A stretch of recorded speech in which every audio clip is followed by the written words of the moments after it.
청취자분께서 보내주신 민수기 7장 주석 자료들을 살펴보겠습니다.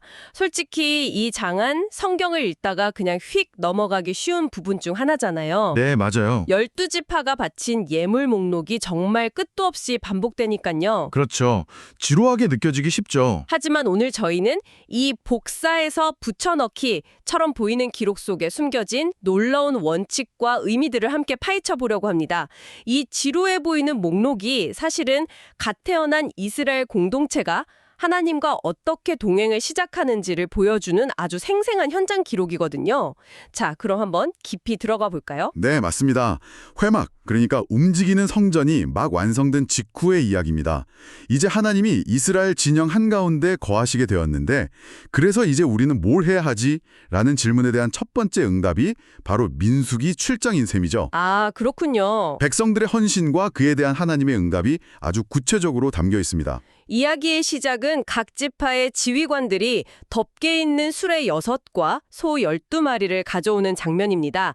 광야를 계속 이동해야 하니 성막을 옮기려면 꼭 필요한 아주 실용적인 선물이죠. 네, 그렇죠. 그런데 흥미로운 건 이게 하나님이 시켜서 한 일이 아니라는 점입니다. 바로 그 지점이 중요합니다. 주석에 따르면 이 예물은 모든 성막 설치와 진영 배치가 끝난, 즉 하나님이 명령하신 필수적인 일들이 다 마무리된 후에 드려졌습니다. 아, 먼저 할 일을 다 하고 나서요. 네, 지휘관들이 상황을 보니까 성막을 옮기려면 이게 꼭 필요하겠다고 스스로 판단해서 자발적으로 가져온 겁니다. 그러니까 하나님의 큰 계획 안에서 인간의 지혜와 자발성이 발휘될 공간이 있었다는 거네요. 맞습니다. 하나님이 모든 걸 A부터 G까지 지시하신 게 아니라 이런 건 너희가 알아서 지혜롭게 판단해봐 하고 맡기신 부분이 있다는 게 참 인상적입니다. 맞습니다.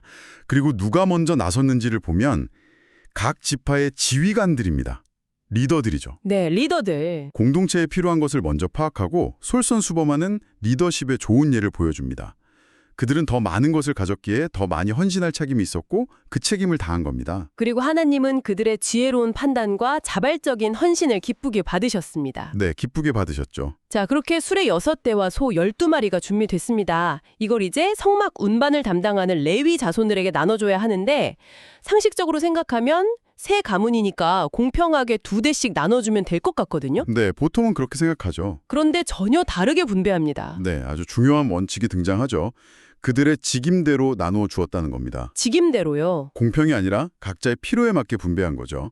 먼저 게르손 자손은 성막의 휘장이나 덮개처럼 비교적 가볍고 부피가 작은 것들을 운반했습니다. 아, 일이 좀 수월했군요. 그래서 수레 2대와 소 4마리를 받았죠. 아, 그럼 가장 무거운 짐을 맡은 족이 제일 많이 받았겠네요. 널판, 기둥, 받침대 같은 목재와 금족 부품들을 운반해야 했던 므라리 자손들 말이죠. 정확합니다. 므라리 자손들은 가장 힘들고 고된 일을 맡았기 때문에 가장 많은 도구, 즉 수레 4대와 소 8마리를 지원받았습니다. 이야, 여기서 우리는 하나님의 지혜를 엿볼 수 있습니다. 가장 힘든 사명을 감당하는 이들에게 가장 큰 도움과 지원을 주신다는 원리입니다. 그런데 진짜 반전은 여기서 나옵니다. 가장 중요하고 거룩한 물건, 그러니까 법궤나 등잔대 같은 지성물을 운반했던 고앗 자손들은 네, 수레를 한 대도 받지 못했습니다. 이건 정말 이상하지 않나요? 그렇죠. 가장 중요한 일을 하는 사람들이 가장 열악한 대우를 받은 셈이잖아요. 표면적으로 보면 그렇죠. 하지만 여기에는 더 깊은 영적인 의미가 담겨 있습니다. 이 거룩한 기물들은 너무나도 신성해서 반드시 사람의 어깨에 메어 날라야 했습니다. 어깨에 직접요? 네, 수레에 싣고 편하게 운반할 수 있는 물건이 아니었던 거죠. 아, 그러니까 불편함 자체가 메시지였던 거군요. 어깨에 그 무게를 직접 느끼면서 그 기물이 얼마나 중요하고 거룩한지를 온몸으로 기억하고 경외심을 잃지 않도록 하는 장치였던 셈이네요. 그렇습니다. 효율성이나 편리함보다 거룩함이 우선이었던 겁니다. 훗날 다윗 시대에 이 원칙을 무시하고 법궤를 수레에 실어 옮기다가 소가 뛰는 바람에 궤가 떨어지려 하자 우사라는 사람이 궤를 붙잡았다가 그 자리에서 직사하는 비극적인 사건이 일어나죠. 아, 그 사건이 여기서 비롯된 거군요. 바로 이 민수기의 원칙이 얼마나 중요한지를 보여주는 예입니다. 각자에게 주어진 짐의 성격에 따라 하나님은 때로는 수레를, 때로는 튼튼한 어깨를 주신다는 것을 알 수 있습니다. 리더들이 자발적으로 수레를 바쳐서 이런 실용적인 문제를 해결했다면 이제는 모든 백성이 참여하는 본격적인 영적 축제로 넘어갑니다. 바로 제단 봉헌식인데 무려 12일 동안이나 이어졌다고요. 네, 하루에 한 지파씩 12일에 걸쳐서 봉헌 예물을 드립니다. 솔직히 이 부분을 읽다 보면 좀 지루하게 느껴질 수 있습니다. 복사해서 붙여넣기 한 것처럼 똑같은 예물 목록이 12번이나 나오니까요. 네네. 있었을 텐데요. 아주 좋은 질문입니다. 주석에서는 그 반복 속에 담긴 여러 중요한 의미를 설명합니다. 우선 의식을 10일간 장엄하게 거행함으로써 모든 백성이 이 사건의 중요성을 분명히 보고 기억하게 하려는 목적이 있었습니다. 아, 모두가 보도록 단 하루의 행사로 끝났다면 금방 잊혔을지도 모르죠. 각 지파에게 자신만의 특별한 날을 하루씩 줌으로써 모든 지파를 동등하게 존중하고 영예를 부여하는 의미도 있었겠네요. 바로 그겁니다. 유다 지파가 첫날 드렸다고 더 중요하고 납달리 지파가 마지막 날 드렸다고 덜 중요한 게 아니라는 걸 보여주는 거죠. 맞습니다. 하나님 앞에서는 순서와 상관없이 모두가 동등하게 귀하다는 평등의 원리입니다. 또한 하나님의 일은 서두르지 않고 질서 있게 진행되어야 함을 가르쳐줍니다. 질서. 하루에 다 해치울 수도 있었겠지만 12일이라는 시간을 들여 차근차근 진행하셨죠. 그리고 아주 현실적인 이유도 있었습니다. 현실적인 이유요? 네, 예물 중에 화목제물이 포함되어 있었는데 이 제물은 제사 후에 백성들이 함께 나누어 먹는 고기였습니다. 아, 같이 나누어 먹는. 그런데 율법에 따르면 그 고기는 당일에 다 먹어야 했어요. 아, 남기면 안 되는군요. 네, 만약 12지파의 제물을 하루에 다 받았다면 엄청난 양의 고기가 생겼을 테고 그걸 억지로 다 먹다가는 큰일이 났겠죠. 그럴 수 있겠네요. 거룩한 축제가 대규모 식중독 사태로 번질 뻔했군요. 그런 셈이죠. 좋은 취지로 시작한 행사인데 끝나고 보니 다들 배탈 나서 누워있으면 안 되니까요. 종교적인 열심도 절제가 필요하다는 아주 현실적인 지혜가 담겨 있네요. 네, 그리고 제사장들에게는 12일 동안 매일 똑같은 제사를 반복하면서 제사법을 완벽하게 익힐 수 있는 훈련의 기회가 되기도 했습니다. 아, 제사장들에게는 훈련이 되었겠군요. 이처럼 여러 깊은 뜻이 담겨 있었던 겁니다. 예물 내용을 좀 더 자세히 들여다보죠. 은 쟁반, 은 바리, 금 숟가락 같은 기물부터 번제물, 속죄제물, 화곡제물을 위한 소, 양, 염소까지 정말 풍성합니다. 이 예물들이 각각 상징하는 바가 있을까요? 네, 크게 두 종류로 나눌 수 있습니다. 첫째는 은 쟁반이나 금 숟가락처럼 앞으로 성막에서 계속 사용될 영구적인 기구들입니다. 네네. 이것은 하나님께 드릴 때는 일상적으로 쓰는 물건이 아니라 가장 귀하고 좋은 것을 구별해서 드려야 한다는 원리를 보여줍니다. 그리고 두 번째는 소나 양처럼 즉각적으로 제물로 드려지는 것들이군요. 그렇습니다. 각종 제물들은 하나님의 모든 율법을 기쁘게 받아들이고 순종하겠다는 백성들의 마음을 표현하는 것이었습니다. 번제는 완전한 헌신을, 화목제는 하나님과의 화평과 감사를 의미했죠. 헌신과 감사. 그런데 이 기쁨 가득한 축제에 조금 의아한 제물이 하나 포함되어 있습니다. 아, 저도 그게 눈에 띄었습니다. 바로 속죄제물입니다. 즐거운 봉헌식인데 왜 죄를 씻는 속죄가 필요했을까요? 네, 그럴 수 있죠. 축제 분위기에 약간 찬물을 끼얹는 느낌도 드는데요? 아주 중요한 지적입니다. 주석은 이 점을 특별히 강조합니다. 이것은 우리가 최선을 다해 드리는 헌신과 예배 속에도 우리의 연약함과 죄가 섞여 들어갈 수밖에 없음을 인정하는 행위입니다. 아, 우리의 불완전함을 인정하는 거군요. 네, 우리의 의로움은 결코 완전하지 않다는 겸손한 고백 인생이죠. 그러니까 우리가 이렇게 완벽한 예물을 드렸으니 하나님 기쁘시죠? 라는 교만한 마음이 아니라 우리가 최선을 다했지만 여전히 부족하고 죄인입니다. 부디 이 속죄 제물을 보시고 우리를 용납해 주십시오. 라는 자세로 나아갔다는 거군요. 바로 그겁니다.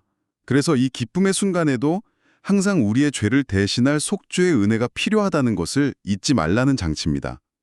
이는 궁극적으로 우리를 위한 영원하고 완전한 속죄의 제물이신 예수 그리스도를 의지해야 함을 미리 보여주는 그림자이기도 합니다. 그렇군요. 이제 다시 처음 질문으로 돌아가서 이 길고 반복적인 기록 자체에 대해 생각해 보고 싶습니다. 이제 그 이유들을 알고 보니 이 반복이 전혀 다르게 보이기 시작합니다.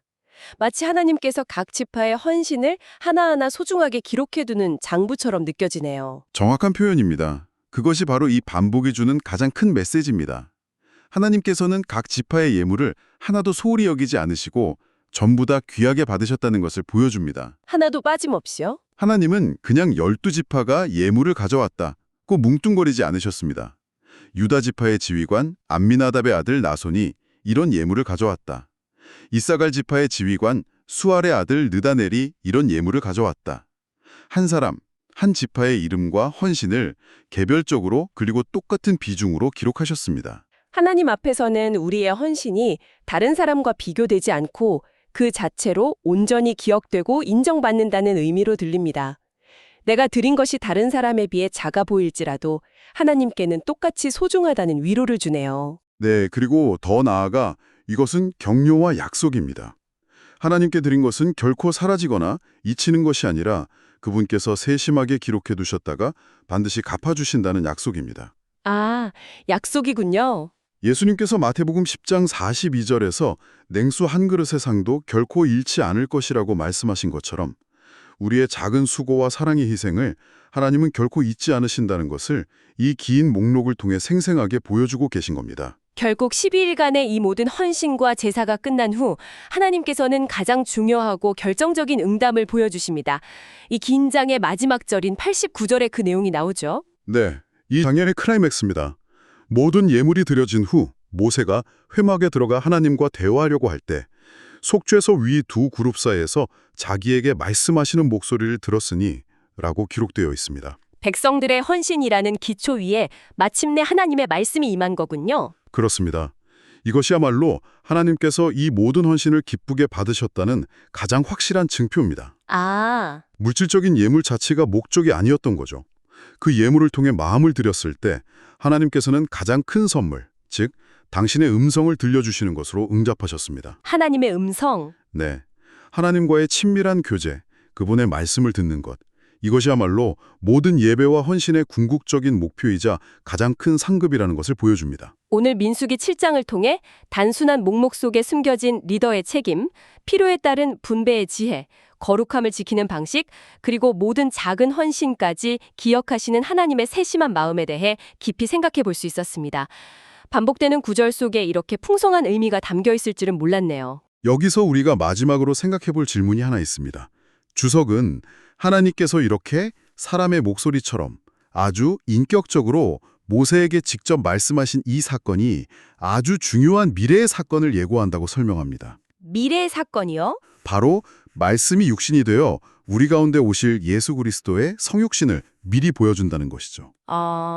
구약 시대의 성막 가장 깊은 곳, 그룹 사이에서 들려왔던 그 신비로운 음성이 어떻게 시간을 초월하여 오늘 우리에게 인격적으로 말씀하시는 영원한 말씀, 즉 그리스도와 연결될 수 있을지 한번 묵상해 보시면 좋겠습니다.